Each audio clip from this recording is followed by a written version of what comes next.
Siamo con Roberto Crudeli, allenatore dell'Amatori Modena, al termine del match BDL Minimotor Correggio Amatori Modena, terminato 4-3 per la formazione del Correggio Hockey. Però una partita dove l'Amatori Modena fino all'ultimo secondo è stata in partita, fino all'ultimo secondo addirittura poteva vincere questa partita la sua squadra. Io credo che non è che siamo stati in partita, noi abbiamo fatto la partita, al di là di 6-7 minuti all'inizio del secondo tempo, che abbiamo avuto uno sbandamento, poi abbiamo riniziato a giocare tutto il tempo, anche sul 3-2, abbiamo schiacciato tutto il tempo, abbiamo fatto il 3-3, sul 3-3 abbiamo avuto occasioni su occasioni per fare il 4-3 e comunque è una partita che si è preso 2 autogol, un gol su una situazione di tiro libero, noi abbiamo sbagliato rigori e punizioni di prima, quindi finisce 4-3 e hai fatto 2 autogol e uno in inferiorità numerica,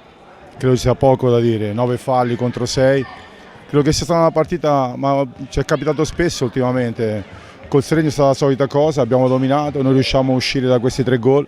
è una squadra che produce quantità industriali di azioni da gol e poi non le trasformiamo, ci stiamo lavorando, stiamo cercando di migliorare, ma dobbiamo considerare che non c'era Pozzetto già all'inizio, ma a noi ci si è strappato Cunegatti e giochiamo praticamente stracontati, in difficoltà per gli allenamenti, per tutto, perché adesso mancano 2 giocatori importantissimi, non 2 giocatori qualsiasi. E quindi fare queste prestazioni tutte le sere, tutti i sabati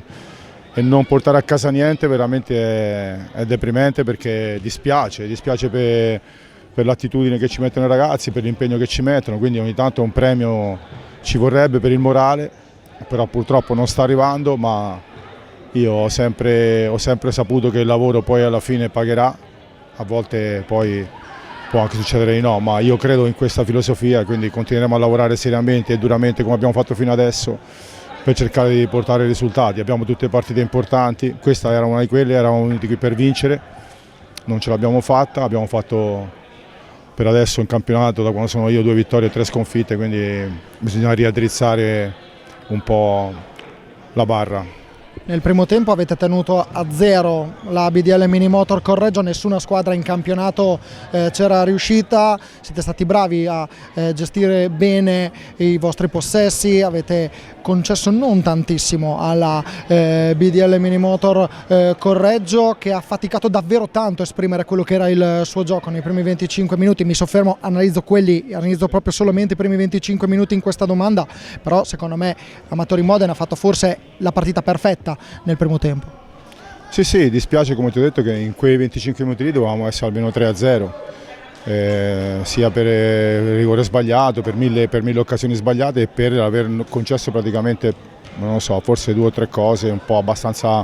banali, però fondamentalmente abbiamo fatto tutto quello che ci eravamo detti di fare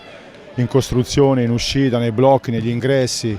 Abbiamo lavorato veramente bene, è chiaro che poi, ripeto, essendo super contati, poi a volte la lucidità, siamo entrati nel secondo tempo, forse la pausa per assurdo comunque a volte lo fa, che entri, sei un po' stanco, fai fatica a ripartire. Abbiamo faticato un po' i primi 10 minuti, 8-10 minuti, abbiamo preso questi gol, questo autogol di piede, chiaramente ti butta giù il morale, abbiamo subito questa cosa, però dopo abbiamo reagito bene, anche sul 2-2 abbiamo reagito bene, abbiamo costruito, poi dopo 3-2 reagito ancora benissimo. A me mi piace molto questo di questa squadra, che adesso ha iniziato a pensare solo al risultato, solo alla vittoria, a prescindere da quello che dice il tabellone durante la partita. Bisogna guardare alla fine, anche stasera l'ennesimo 4-3 a poco dalla fine, a 1 minuto dalla fine, che non c'entra niente fisico o non fisico, perché siamo andati a raddoppiare, abbiamo conquistato palle negli ultimi 7-8 minuti, abbiamo fatto un po' male il 5 contro 4, preparato in un modo, il 4 contro 3 molto male, preparato bene e poi fatto malissimo, quindi mi dispiace questo, perché ci abbiamo lavorato non tantissimo, ma nell'ultimo giorno, quindi per averlo un po' mnemonicamente parlando più a fuoco, e invece poi è andata così. Però, ripeto, con tutto lo sforzo che è stato fatto, con tutto il gioco creato, credo che io non mi posso assolutamente lamentare, i ragazzi sono stati fantastici, la squadra continua ad essere stupendamente brillante e sul pezzo. Io spero veramente che arrivi un premio. In bocca al lupo a Roberto Crudeli, all'Amatori Modena. Viva il lupo!